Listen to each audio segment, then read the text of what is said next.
kinds of stuff in our life that we never thought we would tell anybody. But when we come to a safe place, we can be vulnerable. And God, there are some here tonight that may be here for the first time. They feel judged. They feel labeled. Help them to know that they're in the right place. We're not here to label anybody.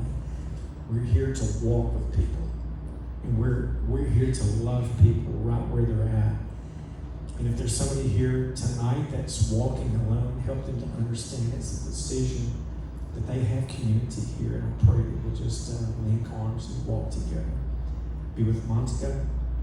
I thank you so much for what she's doing. Rejuvenate her. Speak to her tonight. Speak to us tonight. And it's in Jesus' name we pray. And all the people said, Amen. Amen. Thank you. Thank you all so very much for being here. Woo! I don't get asked to be nervous to do this. And it's funny. I don't know if nervous is the right word. Because I know that the words that are going to come out of my mouth aren't going to be mine. I pray that God guides my mouth. And I pray that the things that I say to you are what God knows I need to hear. And I do a lot of work to clean out the mess inside. For those of you who don't know me very well, I am a therapist in town, but I am also a recovering addict and alcoholic. I celebrated 22 years clean and sober.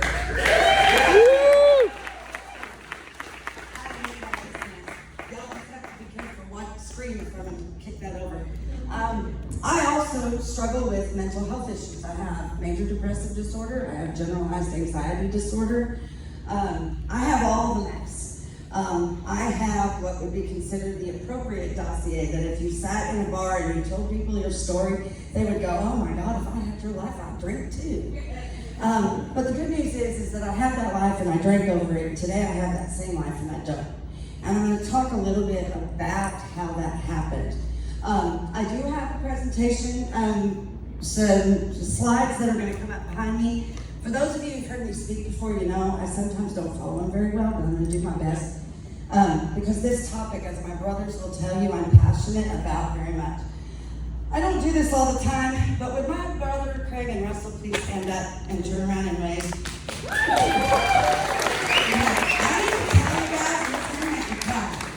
These are my heroes. These men are amazing. I have watched, we are 3 children who grew up in one of the most dysfunctional homes. And for the first time at 50, I'll soon be 56 in 2 days. I get to come here for my birthday every year, it's so much fun. At 56, soon to be 55, and soon to be 52, we are living together as siblings for the very first time in our life, and we are helping each other because we are all in recovery from addiction. We are the first in 3 generations to break the bonds of addiction in my family. And for those of you who don't know or know, when my husband passed away unexpectedly of an embolism after a fall from a roof 3 years ago, Craig came to live with me, and then his beautiful wife, Michelle, came. And then about 11-ish months ago, Russell came to go to treatment from alcoholism and has come to live. And my life and who I stand up here today to be would not be possible if it were not for these 2 men. They are the reason that I'm standing up here and talking about what I am today, because they've taught me a very valuable lesson about trust. They've taught me a lesson about God. They've taught me lessons about letting go.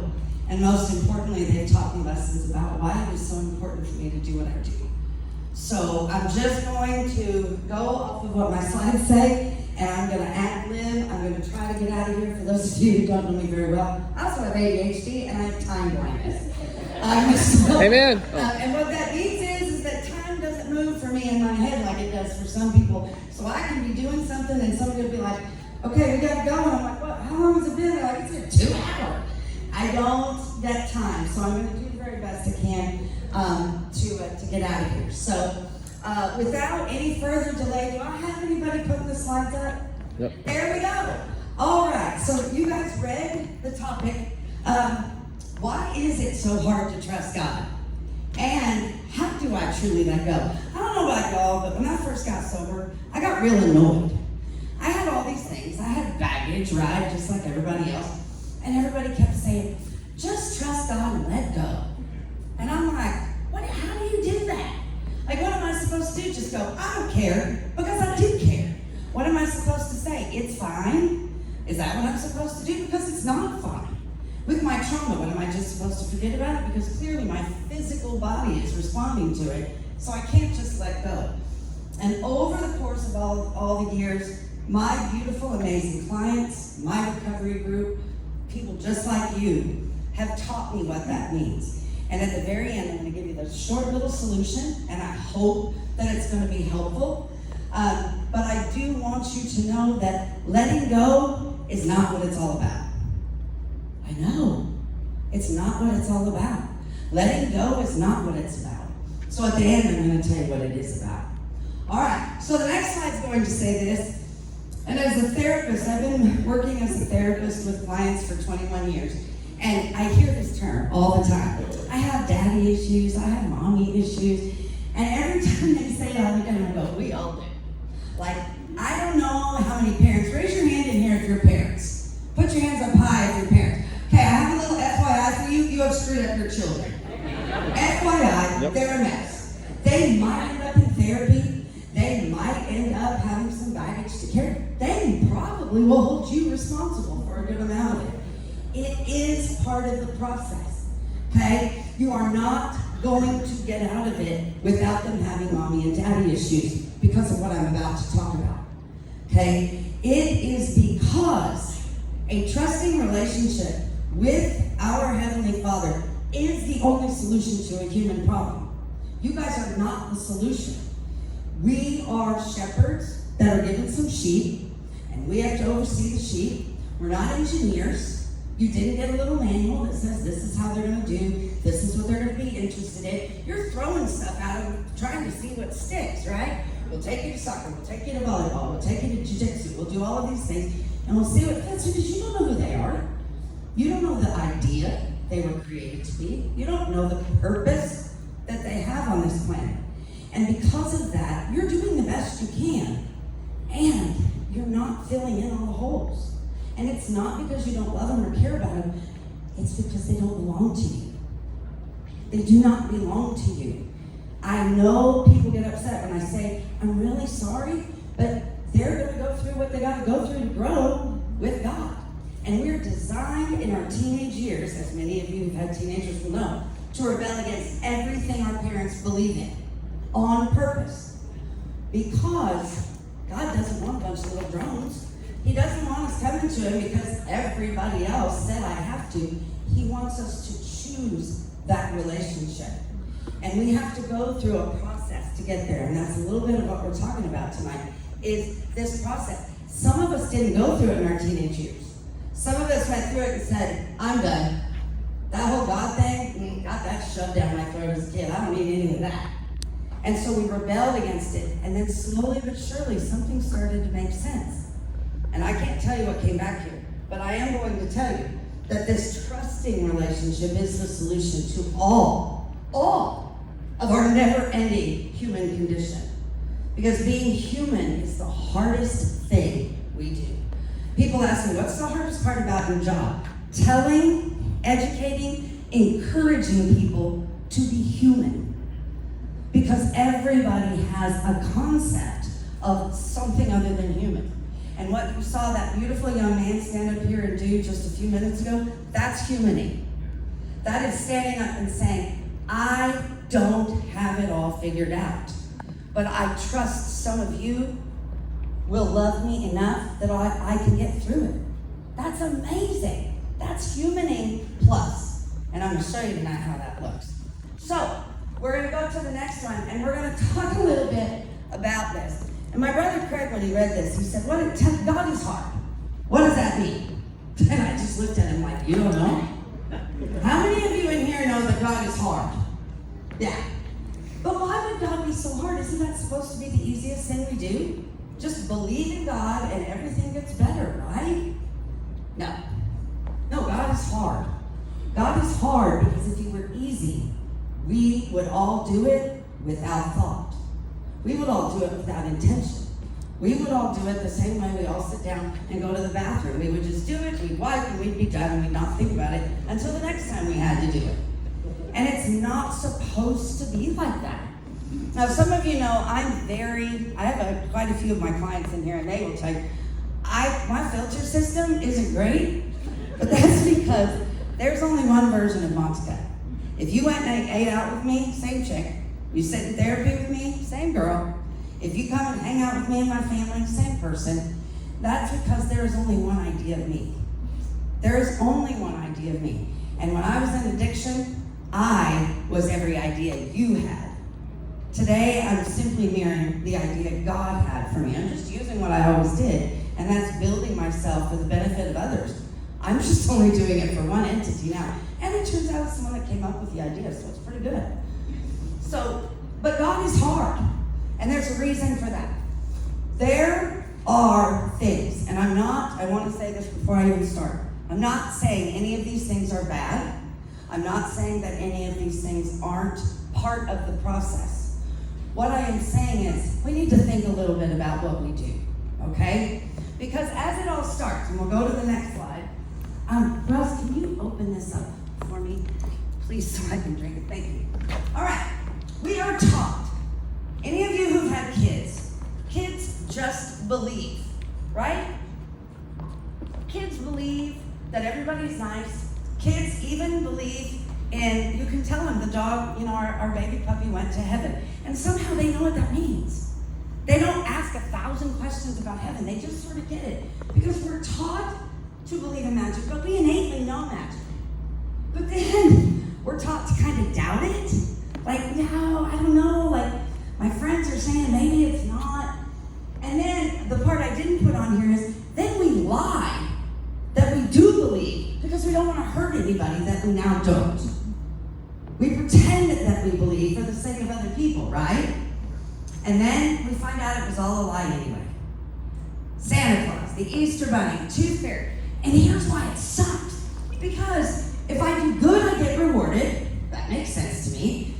But if I do bad, I get punished and go without. So I'm always going to think I need to do good. But then I start to figure out that there are people who don't do good and they still get stuff. And then I see that there are people who do bad and they get stuff. Good people get stuff. Bad people. Good people don't get stuff. And they're good. Well, why do such good things have to happen to such bad people, or bad things happen to such good people? We are taught to start categorizing people very young. And we do it because we want to get. We do it because we want to get. Okay? And that's important to think about. We're also taught that independence is the goal. As parents, we even want your kids, you need to figure out how to do that on your own. You gotta, and that's true. I don't want you doing it for me. But doing life on our own is a sign of maturity and responsibility.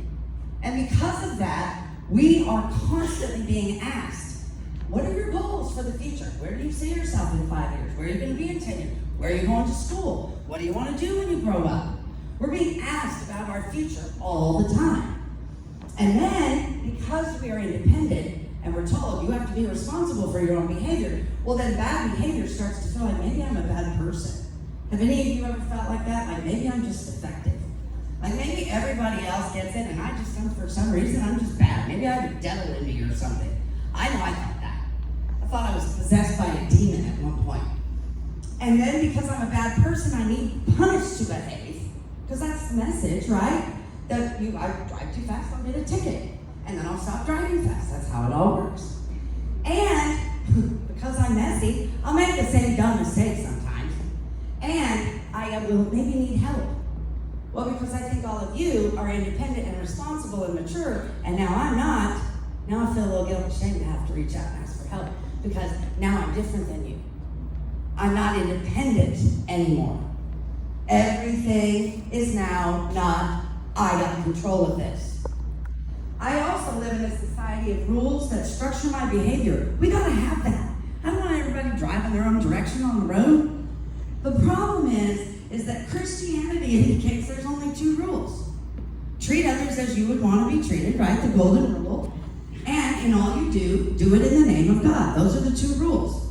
Now there's some other ones suggested, but really, basically, those are the 2 big ones. But we're messy. I'm going to break the rules. I'm going to think you're a jerk.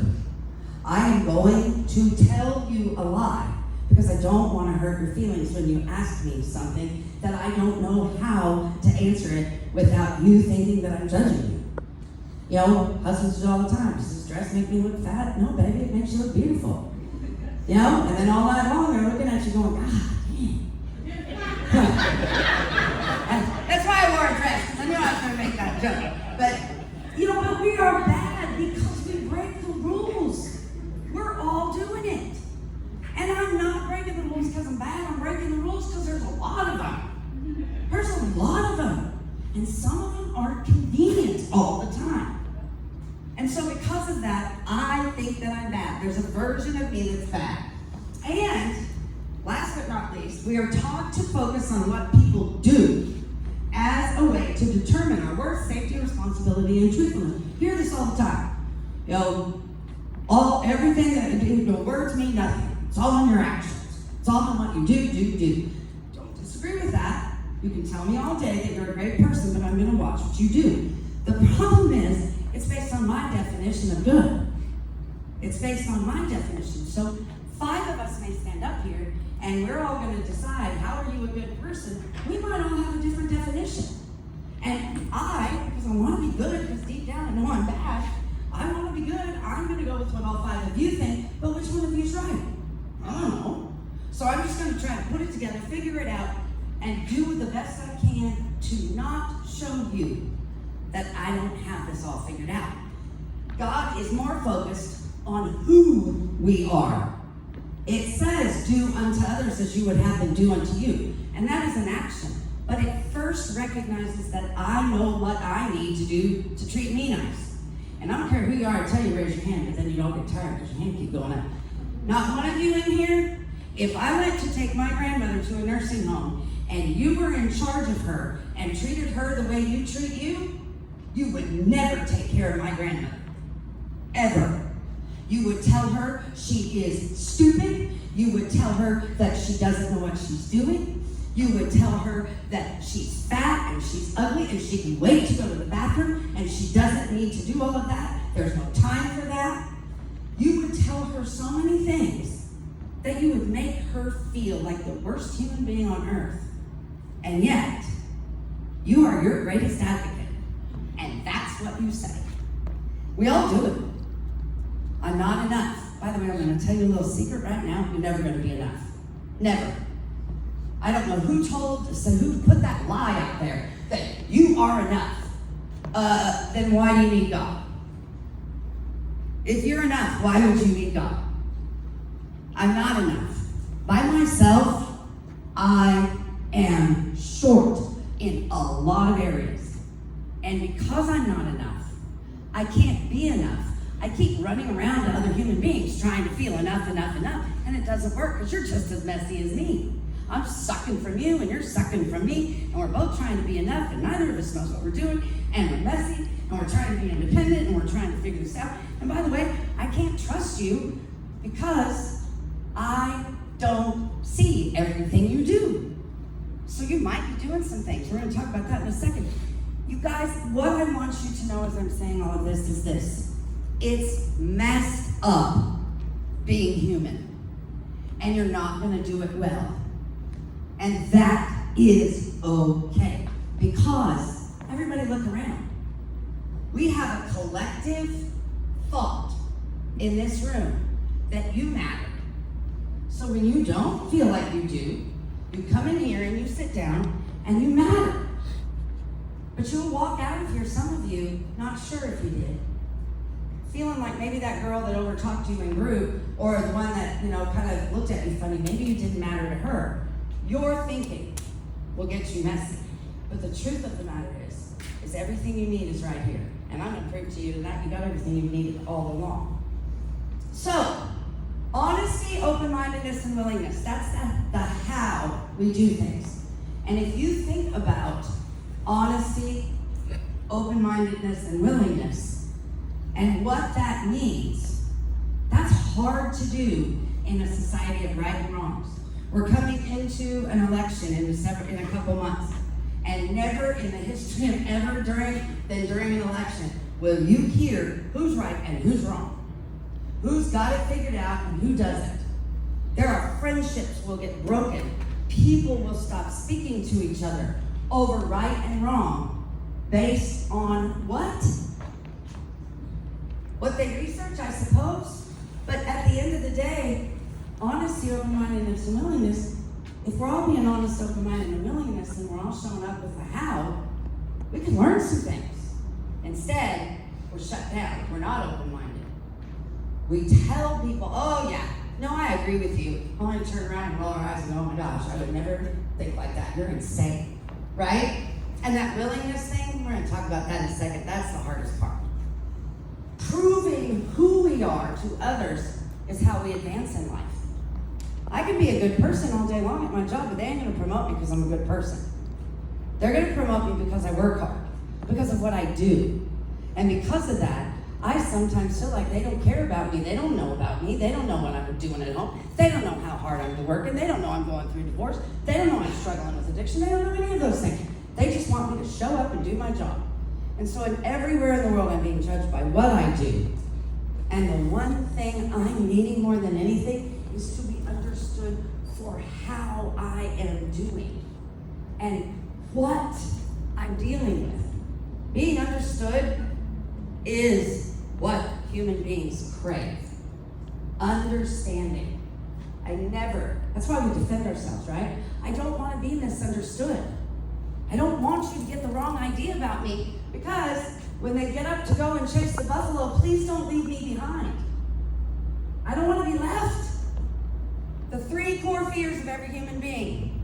Every human being on the planet, there are 3. Fear of failure, fear of rejection, and fear of abandonment. They are instinctive in us because we are part of a community.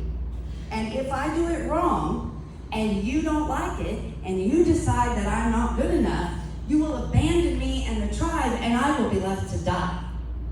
So I am programmed to be afraid of those things. That means everything I do in my humanness is fear-driven. Everything. But there's a solution, I promise. All right, if we look at the next one, all these mixed messages I'm getting makes trust harder. God is hard, but trust is harder. And I'm going to talk a little bit about why trust is harder. And I was telling my brother today, I said, when I say one of the things I'm going to say out loud, about half of you will probably get mad and walk out. And that's okay, because as most of you who know me know, I don't say it if I don't mean it, and I don't say it if I can't prove it. But in our next slide, we're going to learn why trust is so hard. And the first thing is, we will not get through this life not getting hurt. We will not. I have tried, and I'm pretty smart. I can do a lot of things. I'm pretty willing. I'm pretty open-minded. I don't mind. And I've tried everything humanly possible that I can think of to not get hurt. And here I am, standing, taking care of a man I love, and he drops dead. And I got hurt. I didn't do anything. I could have been a freaking saint like Mahatma Gandhi, and I was still going to get hurt. Because we don't get out of this not getting hurt. Because if you never get hurt, why do you need God? If you never get hurt, why do you need it? If everything goes your way, everything goes the way you think it should, why do you need God? We cannot know how, why, or in what ways other people are hurting in their situation in order to allow us to better understand why are they hurting us. Because hurting people hurt people. You guys have heard that before. Okay, you want to know who's hurting? Raise your hand. And if every hand in this room doesn't go up, you're lying. If you ain't holding up your hand, you're lying. Because everybody gets hurt. Everybody gets hurt. There isn't there's nothing wrong with hurt. Because hurt gains empathy. The more I get hurt, the more I understand other people who get hurt. But unfortunately, empathy requires experience that likely hurt has happened to us in. So in order to better understand you, I first got to go through the same hurt you're going through. Well, that sucks. But the only other option is I walk around in a world with a bunch of people I can't understand. Those are my two options, right? And then loyalty. If you go back in history and you find a word that has been used historically over and over and over again, it's loyalty. Loyalty is honor. It is absolutely cherished. That history holds that in high regard, and betrayal and disloyalty could get you killed. If you are thought to be being disloyal or dishonorable to whoever has decided they're in charge, you could die. And loyalty to family, oh, don't mess with that.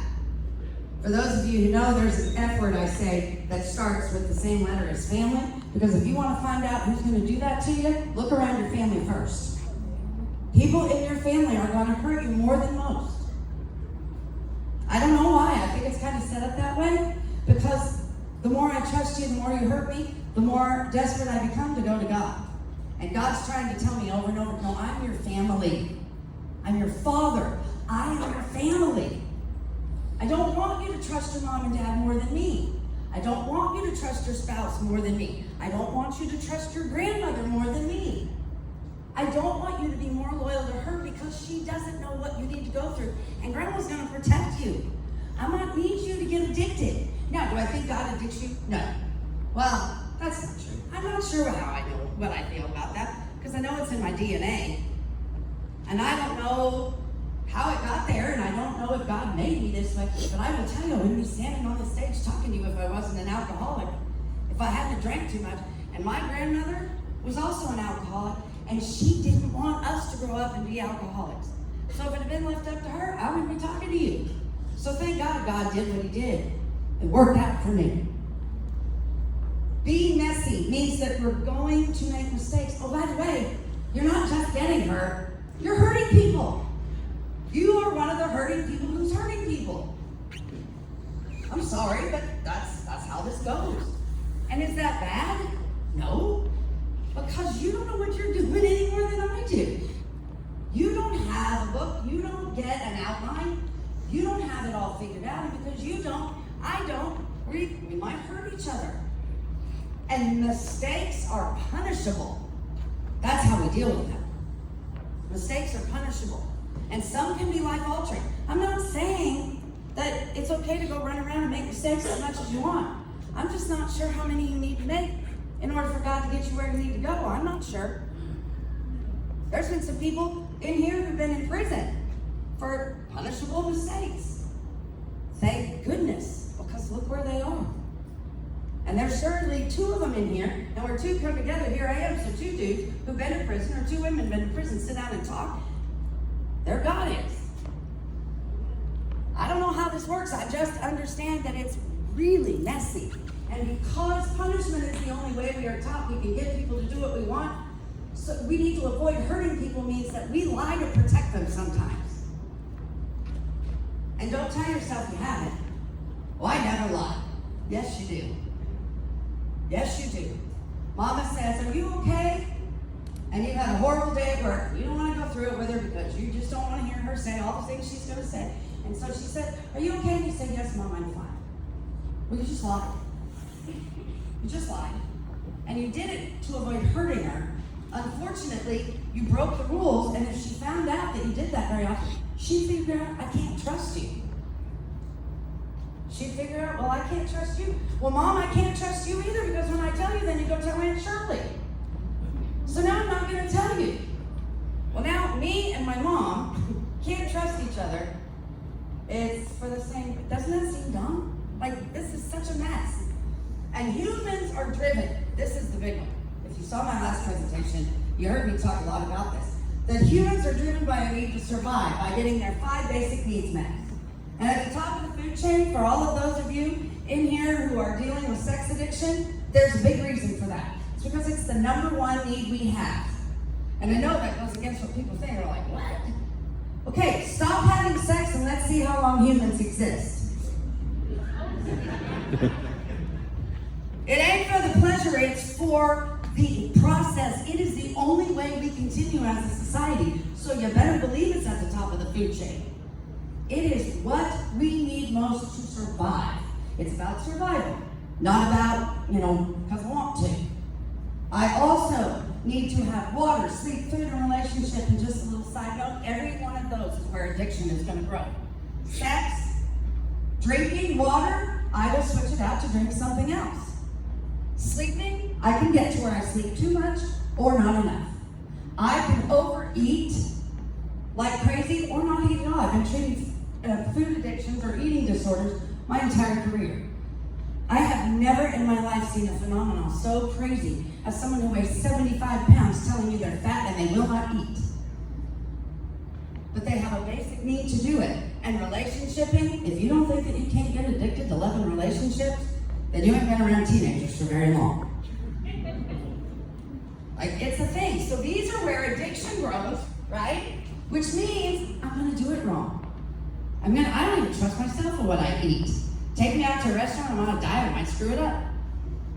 I didn't want to have sex until I got married, but I did. Dang. You know, I didn't want to oversleep, but I did. I didn't want to drink that much. Oh, and yeah, I know I don't drink enough water. I know I should, but I don't. And relationshiping, oh, let me tell you about those. I've had a few of those myself. And because I must distrust you to ensure my survival. There's a show on Netflix about these guys who, Society in the Snow, I think is what it's called. It's about an Argentinian team that was on a plane, and the plane crashed into some mountains, and they had to be on the mountains, and they had to eat each other. And when we talk about that, humans, let's not talk about that, that's gross. We even tell people that cannibals are bad. But if I'm starving, my neighbor starts to look pretty dang good. And I know that sounds crazy because I'm not going to be sitting around thinking about my neighbor as something I'm going to eat because I'm not in that state right now. But I know when I got home, I was on the very last ship to come into Galveston when COVID hit. And we were on that ship when the schools closed down, when they extended spring break, when all of the stores were closing. We're sitting on a boat out in the middle of the ocean listening to all of the chaos happening. We have no idea what we're getting on. And at that time, by the way, The Walking Dead was still a show on TV. So we're like, what are we coming home to? And I am not exaggerating. We had a conversation with my two daughters. We are going to get off that boat, we're going straight to the vehicle, and we're going to go home, we're going to find all the guns, we're going to load them all up, because we may end up in an apocalypse, and we're going to make sure we survive. Didn't understand that because people were too sick. They weren't going to be attacking us. But at the same time, now I'm going to die. So I don't give a crap how much I love you. I don't trust you. I don't trust that you don't have COVID. And I don't trust that you know you have COVID. And so I can't trust hanging out with you. So I know you're my 98-year-old grandmother and you could die tomorrow, but I can't come see you. I know, is that nuts? Because all of a sudden my needs can't get met. And I must trust you to have my back. Remember that loyalty thing? You gotta have my back so that if I'm starving or a gun, somebody shoots a gun, maybe you'll jump in front of the bullet. Or at least you won't push me in front of it. So I've gotta have you have my back to survive, and yet I might eat you, so I can't trust you. What did I do? And, by the way, humans, don't care who you are. You're selfish, you are self-centered, you are arrogant, you are egotistical, you are prideful, and you will protect yourself at all costs. That is humanity. That's called the flesh that the Bible is full of. It talks about it over and over and over. The flesh, the flesh, the flesh. Well, that's why. And we are guaranteed to hurt people when you are designed as an animal and live in a world where good is the expectation. By the way, and just in case you forgot, you are animals. We have so much trouble remembering that we would really like to do what my dogs get to do all day. Lay around, sleep, lick our genitals, get fed, and be loved on for doing absolutely nothing. That's us. We don't like hard things. We don't want to work hard. We don't want to do all that stuff. Because I want to just chill. I don't know an animal coming up going, what do you need me to do? What do you need me to do? What do you need me to do? Unless they think there's a threat, and they're going to jump right into action, and they're going to do things that cute little Pomeranian wouldn't normally do. She will eat your face off if she thinks there's a threat, and I'll do the same. Because I'm an animal, and we're all trying to be good. We're all trying to be good. This is a mess. Is there any hope for us? Absolutely, there is. So we are designed to fail. And so now we're going to go to the key point of this conversation I'm having with you on the next slide. And I don't even have to get up there to tell you. Trusting God is the hardest thing you will ever do. And none of you get it right all the time. And I'll almost guarantee you that you get it right less of the time than you actually do it. And that doesn't make you a bad Christian. That doesn't make you a bad person. Because remember, Santa Claus, the Easter Bunny, all those things that I had to believe, and then I was told, and then I'm told that I have to be independent, and I have to be told that, I can't lie, I can't do bad things, and God is all good and light, right? Trusting God is the hardest thing we do. And on the next slide, I'm going to tell you why. The very first thing is, God is the antithesis of the social construct of independence. We are brought up in a social construct that says you must be independent. And I'm going to tell you a quick little story. I don't know what time it is, I'm trying to pay attention, but I've said this to a few of my clients, and I'm going to get this somewhat wrong because I don't have it memorized, but I got the basic concept of the Adam and Eve story, okay? And Adam and Eve are standing in the Garden of Eden, and God says to them, listen, I got everything you need. You don't need nothing. You're naked. All you have to do is love each other and live in Him. All your needs are met. Just one thing, one rule, only one. Don't eat from the tree of knowledge. Well, Eve, she did the biggest screw up in life. Like, we women should still be mad at Eve. Every month, we should be cursing Eve. Right? It's Eve's fault. She did it. She's the reason that we have all these problems once a month. Right? She committed the greatest sin in history. And not once did Adam sit over there and go, honey, you're being stupid. Like, if you're going to screw up this whole thing for us, you never listen to me, what's wrong with you? He never said anything. He partook. And you can say it's because Eve tempted him, or you can say whatever. I think it's because they understood partnership even without couples counseling. And then here comes God. Boy, he's mad, right? He's like, and Eve, and he's smiting Eve, and then Adam pops up one time and says something. God smites him too. He keeps his mouth shut, and guess what? When it was all over, Adam never said a word again. He didn't keep bringing it up. Well, it's because of you. This life is so hard because of you. If you would have just done what you were told to do, and then brought me into it, and now look what I got to deal with. Never once brought it up. I think it's because even without relationship books, relationship counseling, he understood a concept called autonomy. And autonomy says, I am a being of a unique sort that has the right. It's like we're in a little egg covered by God. Like a transparent little piece of plastic around us with no windows and no doors. And God's right there. And I have the right to grow through what I go through with God and support. But you don't get to decide what I got to grow through and go through in here. Free will is like a little button that kind of makes it all black in there. It gives me the delusion that what I'm doing in here, I'm doing with no one knowing, including God. When I was snorting cocaine, I wasn't sitting there going, God, I bet God's cool with this. I truly, honestly, was delusional enough to think that it didn't matter. The only way I make God not matter is deny He's there, by the way.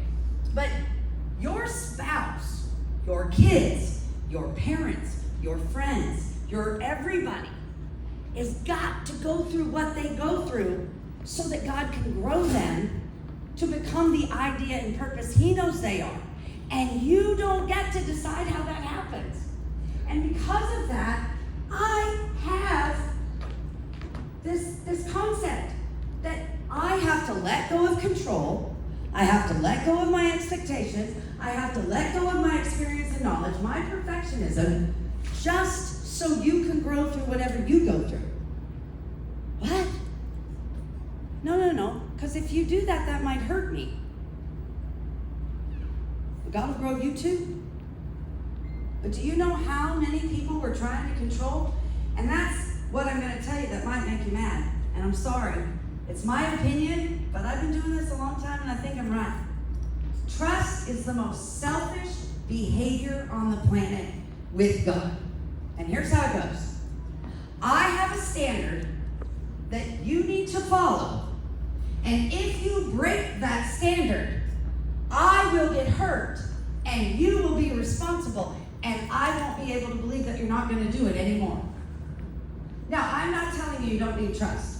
Please don't misunderstand me. Trust is safety, and safety is important to human beings. But the problem is, it takes God completely out of it. It's now between you and me. If you go out and do something, you go out and, I don't know, cheat on me. You broke a standard that I expected, and now because I am hurt, you can't be trusted. Where's God in that? There isn't. Trust, in my opinion, is the one thing that takes God out of it completely. Because God said, you're fine. I love you. I'll grow you through this. I love you unconditionally.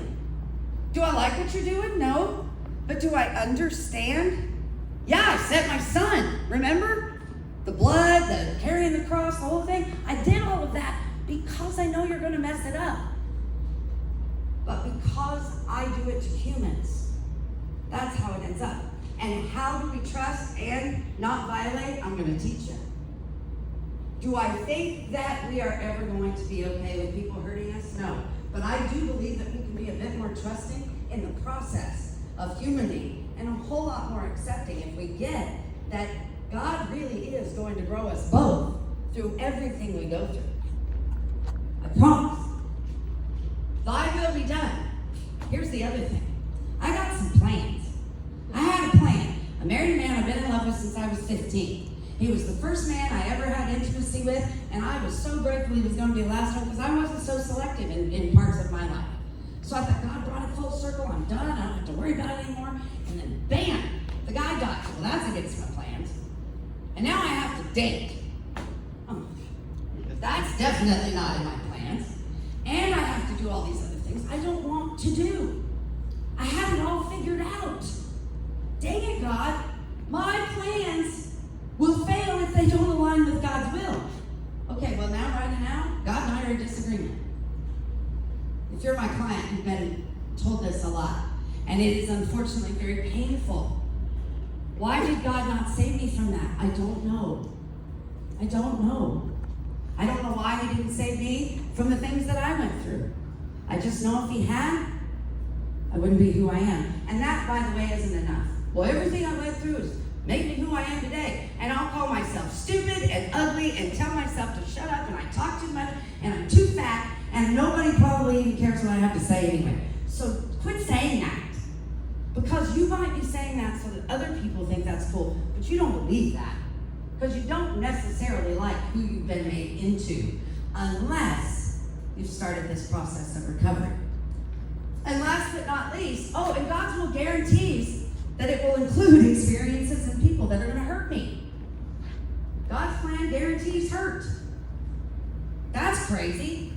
And I am designed to protect myself from any kind of perceived threat, so I'm probably going to judge you, push you away, do something.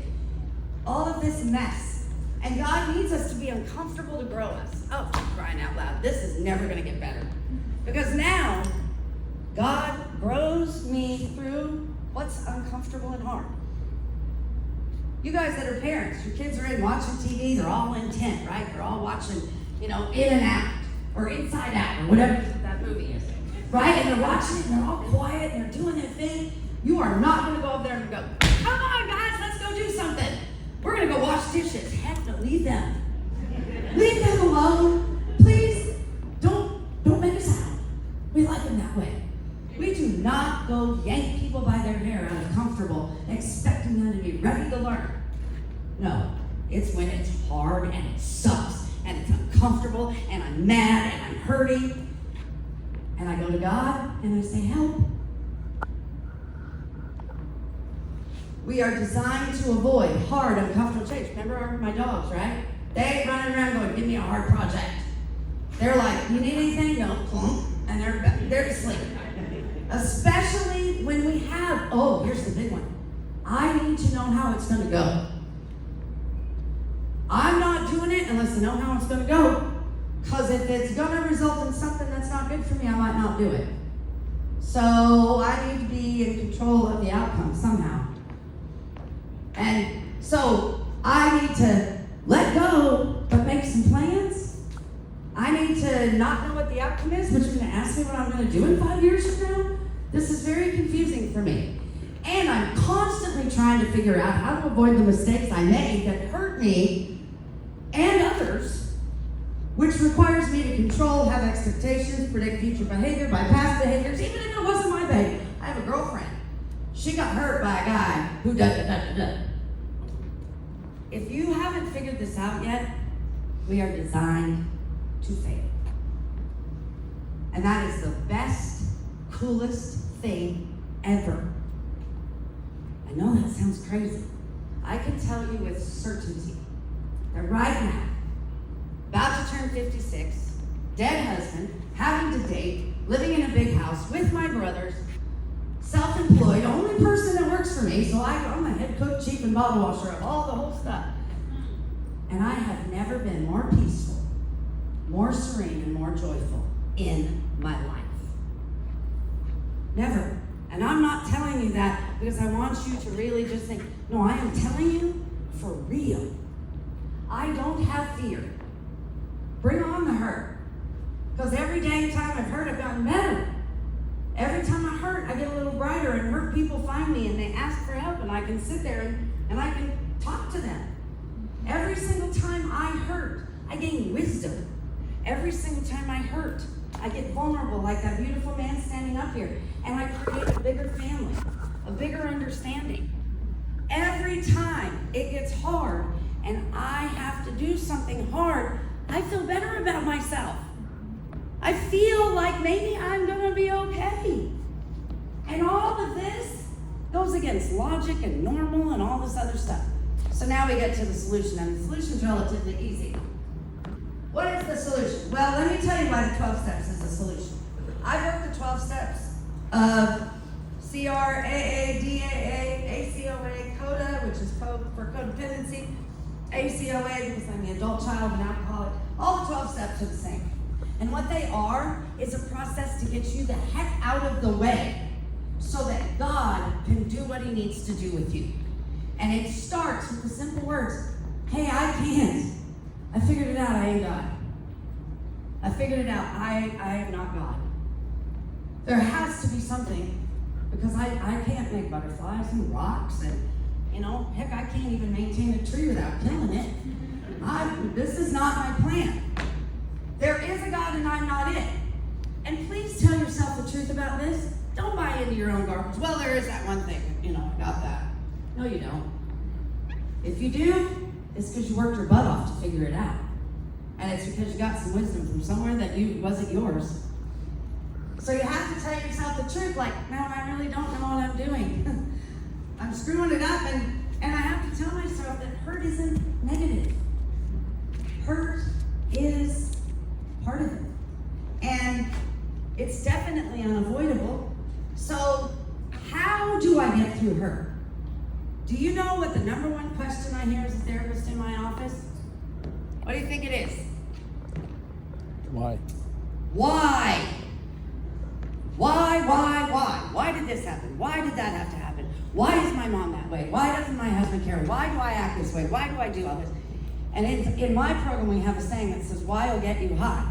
Because if I tell my brain to remember a song from 1987 that had these certain lyrics, and I'm trying to remember it, and I'm like, I don't know, I'll think of it in a minute, my brain is still back there looking for answers.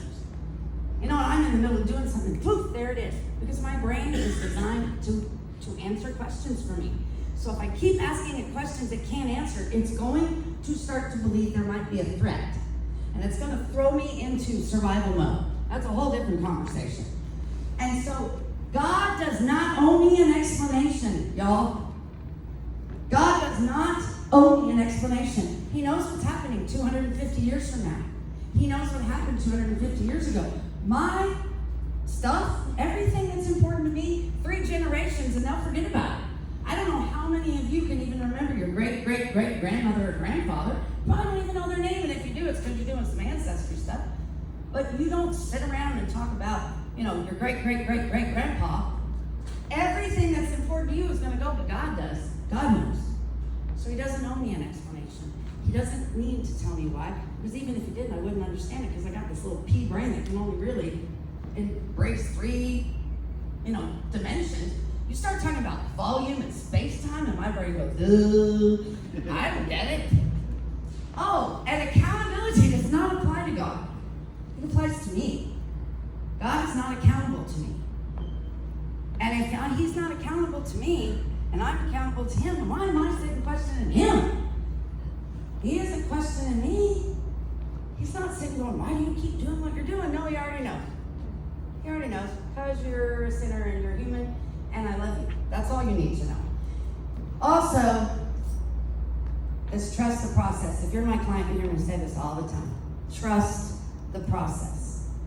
Again, we're back to trust. But you can trust the process, because the process is how everything works. And the one I used is that it takes 9 months to have a baby. We start it, we work for it, we get it, and we know you ain't going to do this in sooner than 9 months without there being big issues. We pray it takes 9 months. We don't want it to take less. And we do the best we can, but we really kind of just have to go with whatever's going to come out. We all say, well, I just hope it has 2 arms, 2 legs, whatever. And then what if it doesn't? You going to throw it back? No, you figure it out because you trust the process. It's always been okay. And you know how I know? Prove it to me that it's not. Prove it to me that it broke you. Prove it to me that it made you bad. Because where are you sitting right now? Prove to me that you didn't make it. That you broke somehow. When somebody said to me, Montica, prove to me that you're a mess. I just went through all of the evidence that other people had done. That's what other people had done to make me messy. But then when my therapist said, well, so do we just need to shoot you now? I was like, well, no, because I'm here to get better. He said, exactly. Despite all of that, you still keep getting up and doing the things. Well, why don't you just quit? Well, why would I quit? I don't even understand my own self. And experience is a thing I go through. Wisdom is what I gain from it. And I don't want to be a bundle of experiences at the end of this life. I don't want to be sitting whining about everything I've been through. Wisdom is when I get to share what I learned. Well, you can't share what you learned if you don't go through anything. You see how this is? And we look at how intricately woven. This is the one I do all the time. I get to sit in my office, and I'm not exaggerating, y'all. I get to see miracles every day. I work with everything. Marriage, couples, addiction, mental health, empowerment, all kinds of stuff. I work with everything. And I see things in my office that are so phenomenal. Now, God gives me a bit of an insight, and I know that sounds weird, but I just get to see things, how they connect sometimes. But it is so intricately woven together that there is no way I could have even thought about that. There is no way I could have put that to be with that, to make that happen, to make this happen. It's so phenomenally intricate. I am so glad I am not in charge, y'all. It would be so boring if I were. And it'd be all the way I want it, not the way you need it. So I couldn't do what God does, which means if I trust the process, I work the steps that keep me out of the way, and I know that God's doing some things, and I understand that he's doing some things for you that are different than me, and I understand that you're doing the best you can, and I'm doing the best I can, and I'm probably hurting you, and you're probably hurting me, and we're both trying to do the best we can. You know what we really need to do is can we just sit down and pray together? For crying out loud, we don't. Let's just pray together and ask God to help us. And so I'm now going to give you what I believe is the solution, and it seems to work. I don't know. You'll have to ask some of the people I work with. God's will. Anybody who tells you God is the solution to your addiction, your hang up, whatever, I know that sounds horrible. Oh, God's the solution. No, God isn't. Because anybody who believes in God would be fine then. God is not the solution, y'all. God's will is our solution. God's will is a solution to a human problem. Because human will is what gets us in trouble. God's will doesn't. But I can't know God's will if I don't know God. And I can't know God if I don't relationship with God. And relationshiping with God is simply going through what I'm going through and talking to God as I do. I must know God, but I don't have to trust Him, guys, to talk to Him. I don't have to be like, well, okay, you're either going to do this the way I want you to do it, or I'm not talking to you. No, I go to God and I say, I don't know what you're doing. I don't know. And I'm scared and I'm overwhelmed because that young man standing here, he was relationshiping with us, wasn't he? He was bringing us into his world so we could help support him. That's all we do with God is, God, I'm going through some crap I don't understand. I don't understand why it's happening to me. And I have to talk to him as my friend, my lover, my parent, my everything. All the relationships in my life and the examples that God gives me through my life of relationships I can have with him. If I can have a beautiful relationship with my mom, I can have an even better relationship with my God. If I have a relationship with my best friend, I can have an even better relationship with God, because God's not going to purposefully hurt me in the sense that anytime he does, I'm going to grow. My best friend hurts me, I might be mad before I figure out I'm going to grow. So all these relationships I've been in my whole life, they're just examples to teach me how to do it. All the people I trust. But I don't trust all 100% of the time. I don't trust God 100% of the time in a relationship with him either. But there are 4 questions. And for those of you who don't know me, you will know that this word means the world to me, and that is the word no. K-N-O-W. I don't care what you think or feel. Now, I know, that sounds horrible, but let me finish. I don't care what you think or feel. Because I don't know about you, but I thought a lot of things that when I got into recovery, I found out were wrong. Like, I thought that being an alcoholic was the worst thing that could ever happen to me. Turns out, it's kind of a cool deal. I thought that my mom was a mess and hurt me on purpose. Turns out she was just a girl growing up with me, same as I was. I thought that my husband was going to live forever. I even have a tattoo right here. It says, I thought you were going to spend the rest of your life with me. I was going to spend the rest of my life with you. Turns out you spent the rest of yours with me. It never dawned on me. A lot of the things I thought were wrong. And feelings, oh man, I can love you today and hate you tomorrow. My feelings are like trying to nail jello to a wall, and my thoughts are like trying to chase farts in the wind. They change so much I can't even figure it out.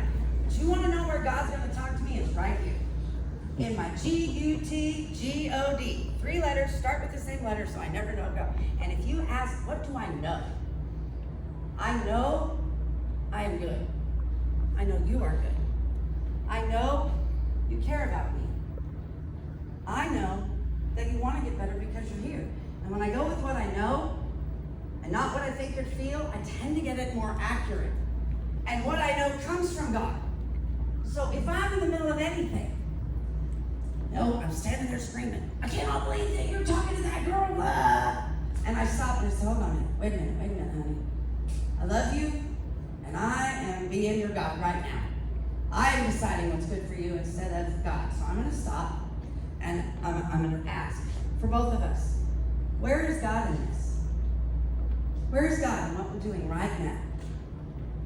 And what would God have me do? You think God wants me to stand here and scream at you?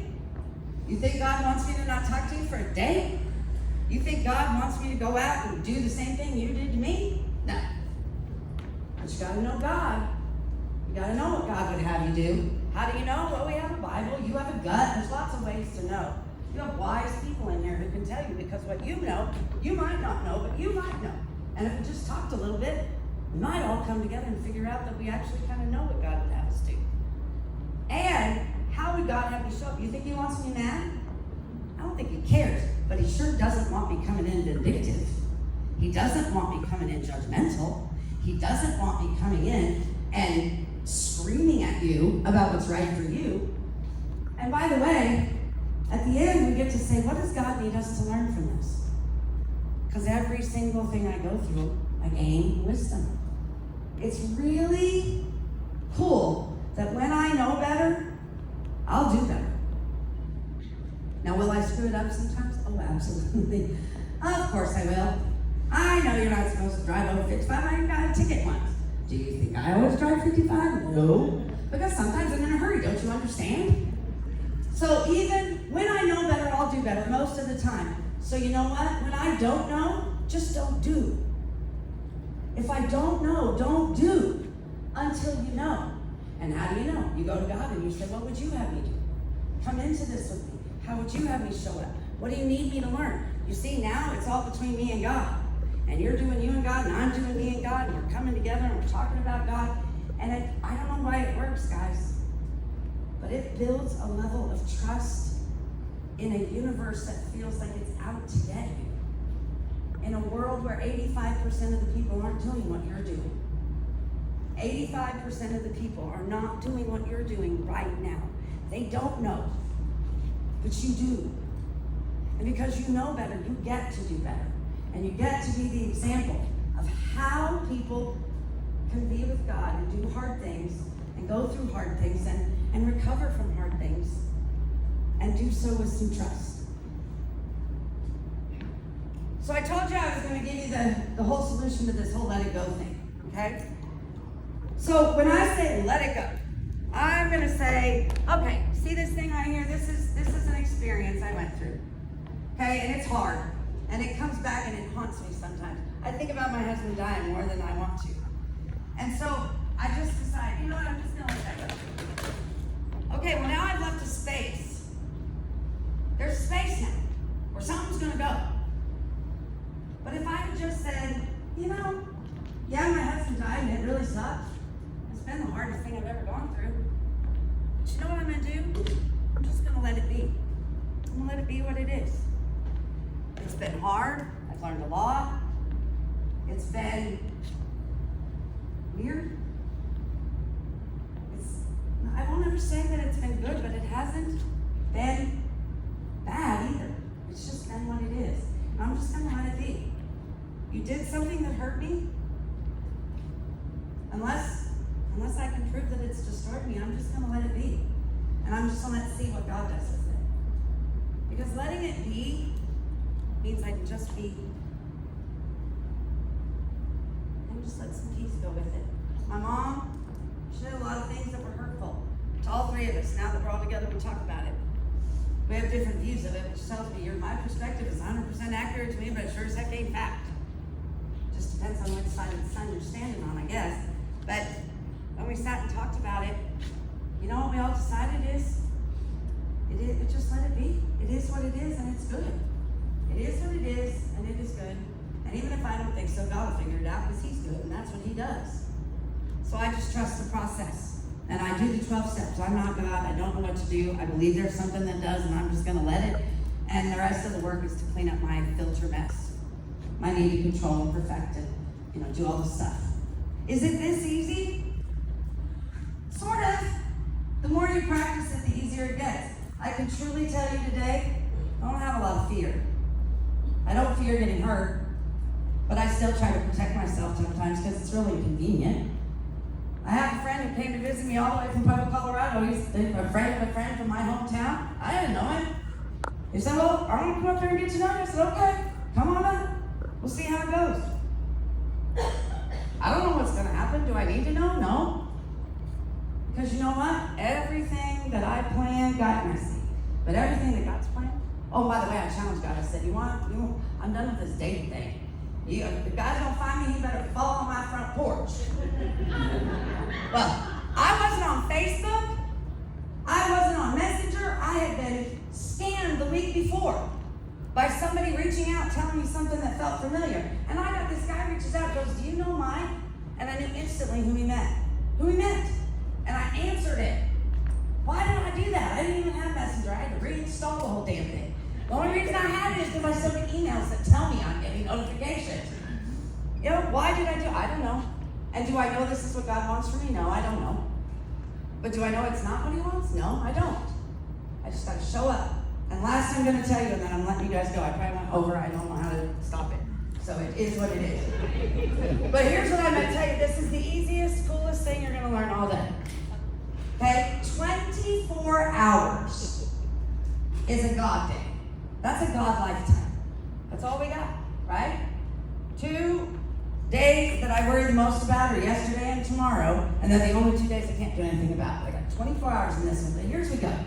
Okay, 24 hours. Okay, well, most of us get a minimum of 5 hours of sleep. If you're not, then you're probably crazy, and you're probably not doing very well. So come to my office and we'll talk about it.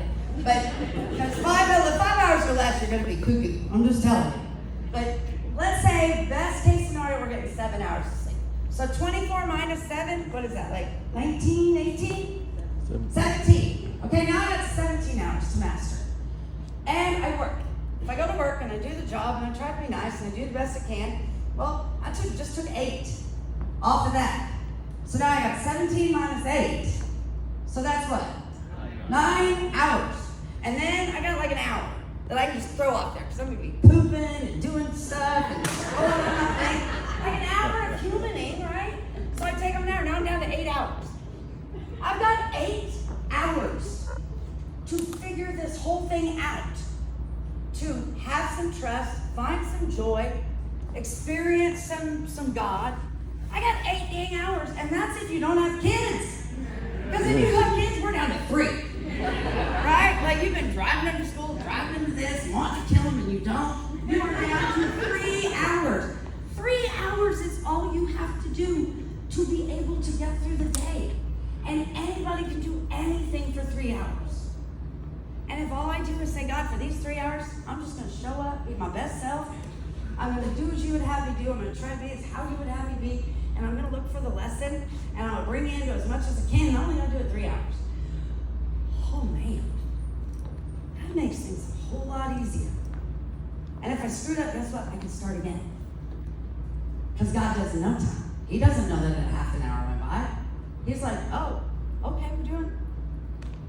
God doesn't care, he just wants to be in it. That's it. And how do you trust God? I don't know. You don't. Until you do. How do you do a relationship with God? I don't know. But you do until you know. And how do you get through all the hurts and all the other stuff? I don't know. I just am going to tell you. Trust the process. Know that everything is okay. I tell my clients this. The last slide. And then I'm done. If you really, really, really want to figure out how to do this moment right here, right now, I got the way. Biologically, your feet and your head are connected in a way that you won't understand. Because every ounce of blood in your body runs through your feet. I bet y'all didn't know that. You have other circulation systems, but that's what that aorta system is for. Or that, not aorta, what is it? You guys know what I'm talking about. These veins we're not supposed to cut, right? Because you'll die, right? So they go all the way down. That's because all the blood goes to your feet. You could have a microscopic pebble in your shoe, and you will know it is there, and you won't be able to think until you get it out. So if you want to stop your head from going wherever it's going, wiggle your toes. Your head goes, what? What are we doing? And while you're wiggling your toes, ask yourself some questions. Ask yourself, do I have everything I need right now? Right this moment? Yes, I do. Do I know the God I woke up with this morning, God being good orderly direction, this thing I woke up with this morning thinking I was going to do something today, is it still as big now as it was then? Did he shrink? Nope. So I got a big God. Do I have any proof that everything's not okay? Any proof whatsoever that isn't based on what I think and feel? Is there any way I can prove it's not okay? No. Then right here, right now, I am good.